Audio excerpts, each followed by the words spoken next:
all my listeners, viewers from across the globe. Today we have a Professor Baikov from St Petersburg University with us. And I have interviewed some people like Director General of Russian International Affairs Council in Moscow, and also on western side of the globe. So today my question, that was before the crisis started taking shape. So today, when we are almost in the middle of the situation, my first question to Professor Baikov is that, sir, as an academic, what do you think about this ongoing situation? First of all, thank you, Ratnesh, for having me with you and with your audience. And I'm really not happy with all situation in general as a person. And I hope for peaceful resolution of this conflict.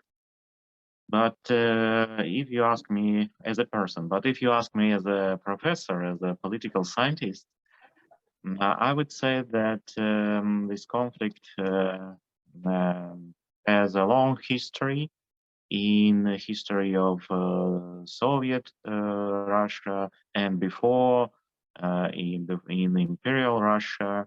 So it's rooted long in the history, and there is some question of boundaries of which territories belongs to which country, and etc. So it's a long history which got alive recently, well, maybe the last decade. And I think there is a huge change in politics by Mr. Putin, President Putin. Also, last decade, 10 years or maybe more, because at his first 2 tenures of his 2 terms in power as a president in the beginning of the century, he was actually very progressive and very liberal president. He also used to talk about entering North Atlantic treaty organization. Yes, in the beginning. So, but gradually he changed his views, and today he looks like imperialist, I would say, and thinking to have some parts of Ukraine and maybe Belarus and so on. So it's very unfortunate turn, and also there is a huge tendency of authoritarian rule in Russia. So last year it was a change in constitution which allows Mr. Putin to continue his ruling, actually with no limits in time. So that's unfortunate development from point of view of modern political science. Actually, Russia is not a democracy, or, well, even electoral democracy. It's not so today. So it's actually very unfortunate, and I'm very worried about the future of Russia. One thing everyone from the world want to know and very curious to know is what made President Putin decide to take such an extreme step. Because when he declared DPR and LPR as independent countries, people like me who is sitting in India, we believed, personally I believe, that he will stop there. He has given independence to LPR and DPR, and that was not a very new topic, as you rightly said. This was going on since many years. So once he given independency to LPR, DPR, I thought he will stop there. But what prompted President Putin to take this extreme step to attack on Ukraine, and that too not to a very light extent, but to extreme extent that now air raids are going on in several cities, the tanks, huge tank convoy. Uh, Yeah, we are I see seeing what you're talking about. Yeah, yes, yes, yeah, yes, please, please. yes. I see what are you talking about, and actually it was also a very big surprise for me as for you that also I didn't predict that that the situation will follow like this. They'll continue to some full-scale military operation to send some troops to Kiev and other cities of Ukraine. It was a big surprise for me as a political scientist, but actually maybe we have no all information available. And today in Russia we have a very closed system and like well, a secret service community ahead of the state, and they covered all these steps in some secret operations style mode, I know, stealth mode. But he pulled up the Secret Service chief also. A few days back, he Yes, was yes, pulling up yes. a Secret Service chief. No, that's a secondary thing. I mean, now entire West is behind Russia. So many sanctions, economic sanctions, financial sanctions. Well, Now, I think that now my question is, how will Russia sustain to these sanctions? well, actually, I think that it depends on the scale of these sanctions. Today, we can see that they're more than we used to think about them. So we predicted that maybe some financial restrictions, some limitations to the money flow, and so on. But today we see that we have more than we used to think. So we got in this situation a little bit prepared. We have our own money transfer system inside the country. We prepare some money for the military operations. So we have a huge reserves in terms of money and so on. So actually, the biggest sanction will be the stop selling of oil and gas for Russian industry. So that would be the biggest problem for our economy. But you can see now it's not the issue. Steel is not the issue. So I expect that we will have more sanctions coming, and this will destroy actually Russian economy. Well, in several months, I think. But today we can sustain this. We actually our ruble, our money, our ruble, yes, he lost it only, well, 30% of the value, and it's not so much, I think, Yes. and it could be worse. And still we have Professor, some reserves. Professor, Yes. just 1 minute. You are trying to say that almost like China, where everything is, I mean, every China is not dependent on West. They have their own financial system, they have their own banking system, they have their own software, they have their own social media apps. So do you want to say Russia also have practiced something like that? So if West imposes or have imposed any sanction, it will not impact Russia too much. And secondly, the second thing you said, that oil and gas. My opinion is Russia itself is a big producer of oil and gas. So Yes, and if if financial sanctions Russia can manage, then oil and gas will not be a big problem because it itself produces. no. You don't understand the whole income of some technologies and money and something like resources came from export of oil and gas from Russia to West.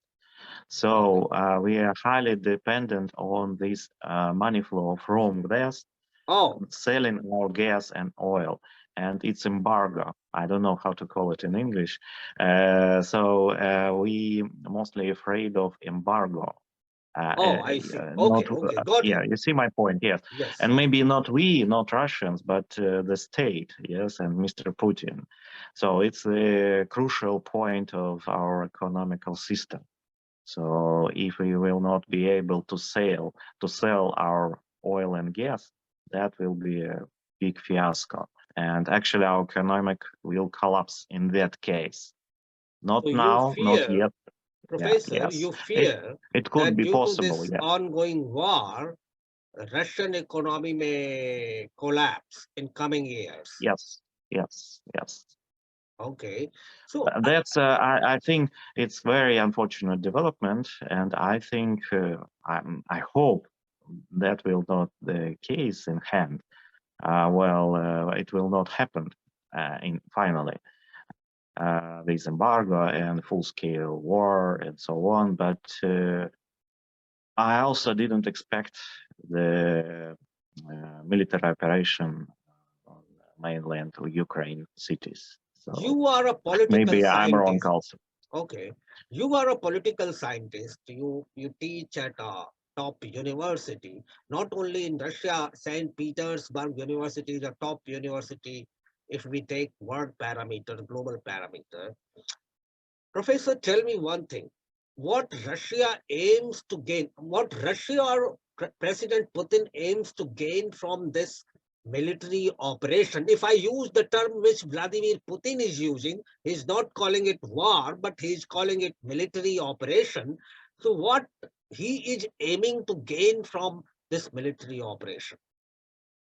That's a very good question. I also ask this question all days, all long, recent, last week, I would say, each day I ask this question and I have no answer actually from Mr. Putin and his team. I do not have this answer actually. Will we satisfy to occupy Kiev and what next? What the goal? I don't get the answer. Oh, I see. So this is what I guess most of the journalists are trying to understand what is in Vladimir Putin's mind. Secondly, do you think he will stop after winning Kiev, or he will think of other this is something like very clear that Ukraine is the biggest country out of CIS countries other than Russia. Yes, yes, If he yeah. wins Kiev, then will he eye for other smaller countries like Turkmenistan, Uzbekistan, Kazakhstan? Are he aiming to, diplomatically or by military operation, or is he now aiming to make a USSR, bring the former USSR nations at one platform? Is this Yes, what that's his a political ambition is? yes. Maybe this is a political ambition to get back to the USSR as it used to be. Yes, in these boundaries of former USSR, maybe. But who knows actually? And that's the biggest question for our political scientists. We do not know actually what Mr. Putin wants, what he actually when he actually stops, and so on. So I think that this operation right now is going not very well. Is doing not very well at the moment. So I think that possibly we will have some negotiations with Ukraine, and will some ceasing of fire, and we'll have some temporary agreement to stop the fire, and maybe some diplomatic discussions. I hope so, because actually right now I see that Russia doing not so well in economic terms, in political terms. There is some resistance to war inside Russia. Well, actually, there is a petition with 1 billion Russians signed this petition on change.org. So some manifestations against the war. So it's maybe a minority of the Russians, but some poll says it's about 20% of Russians who are against the war and about 60% of Russians who are favor to military operation, and some 20% who doesn't know what to think about this. So I One thing, think, yeah, Professor, one thing I wanted to ask. A few weeks, 2, 3 weeks back, I was talking to Director General of Russian International Affairs Council. He said two things. He said nobody knows what is in Vladimir Putin's mind. And second thing, yep, he quoted a Kazakh leader. He said those who does not regret disintegration of USSR are heartless. But those who thinks yes, that yes, USSR will again be in place, they are brainless. yes, yes, yes. That's the biggest problem, I think, for Russian international policy. We have no friends actually, and we have no allies, effective allies, and I think it's a dead end, I would say, for our policy. And that's actually, as a political scientist, I cannot agree with these politics, and so I'm also signed this petition against war because I Right, think that right. it's not a way for You, Russia sir, to live in the future. you yourself is saying that Russia does not have too many friends. Yeah, True. But here in India, we have sympathy for Russia. I'm telling about the political leadership. To be very frank, Russia and India are age-old friends. And Russia has helped. It is a fact that Russia has strategically and militarily have helped India on too many occasions. And you have seen that in the United Nations very recently, India has abstained from voting against Russia. This has a very significant political definition, political meaning. So well, do you think Vladimir Putin can gain some more friends from Asia or Europe? he tried to get some friends in Asia, and he tried to get some friends in Europe, also inside European Union. Where were some allies there, Hungary and its president Orban, and so on. But actually, this is this situation, this military operation that looks like um, unnecessary operation actually, and with some casualties that destroy the image of Russia all around the world, and that's a problem I see also. Well, and of course, I like that the fact that India and Russia are friends, and I like the fact that Russia and China are friends. It's okay, but also we have Europe. Why not be friends with Europe? Well, actually, as I mentioned before, we sell them gas and oil, and in return we have some money and some technologies. What's the problem? Why you should to fight with Europe and destroy all your economy? I don't get this. Oh, so as you said that 20% Russians are against the war, 60% Russians are favoring the Yes, official. operation, Yes, and 20% yes, yes. doesn't know. So, Professor, do you think this conflict, this military operation, by any mean can extend up to a level of World War III? Do you think this conflict? Well, 1 week ago, I would say I did say I, I could say that no, but today, well, maybe not 1%, but some chance. Yes, Because you know, that's unfortunate. Yes, tonight, yes, President Biden yes. is going to give first of its kind state address. And most of the Western media, even I have tweeted about it, most of the Western media is guessing again that he will take some strategic or military decision. Tonight, Well, that's also my my point that this situation could develop in some third war, yeah, world war, yeah, maybe. But I hope it's not the case. But well, who knows? Well, that's very dangerous situation in this conflict, and well. I actually think that Vladimir Putin didn't anticipate this amount, this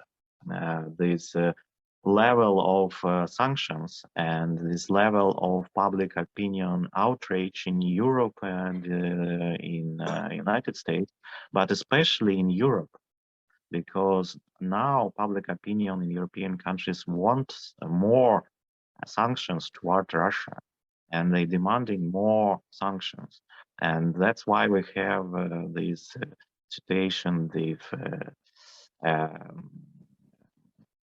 aircraft, fleets and civil flights situation, and stopping all civilian flights in Europe for Russians and so on. So that's unpredicted. That was unpredictable situation development, and it's getting worse.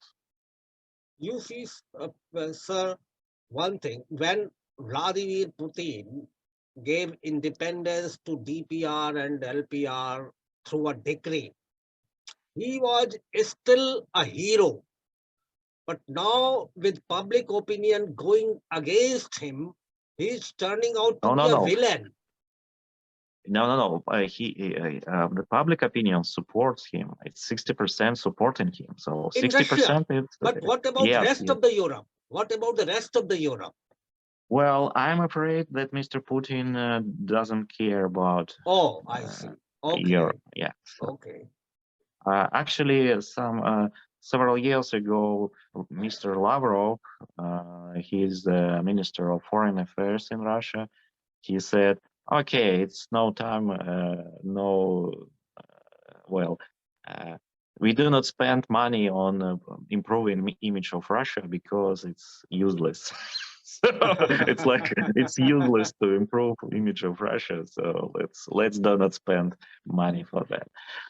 I disagree with your policy, with this politics. So you need to think about your image, international image. It's like But I think Putin hardly cares about it. What is his international image? Yeah. So I also think that Putin. Okay. Cut. Okay. 1 minute. Maybe. Yeah. Okay. I hope Putin would have calculated about these sanctions and the kind of image he would be developing after this military operation. I think he already had calculated about it. You think? I think. Yes. Well, maybe because after the Crimea situation in Crimea, yes, Peninsula, and 8 years ago, yes, in 2014, whereas a huge decline in of popularity of Russian in West, but where was an increase in popularity of Russia and Russians in the West. Vice versa. In China and India, you are running out of time, sir. One final question. Now, most of the West is saying that Vladimir Putin is at fault.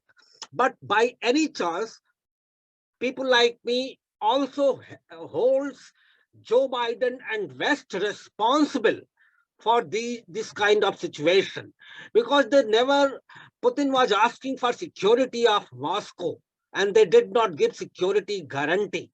And as a result of which, since West was not listening to Vladimir Putin, he ultimately decided to take this extremist step. Do you think?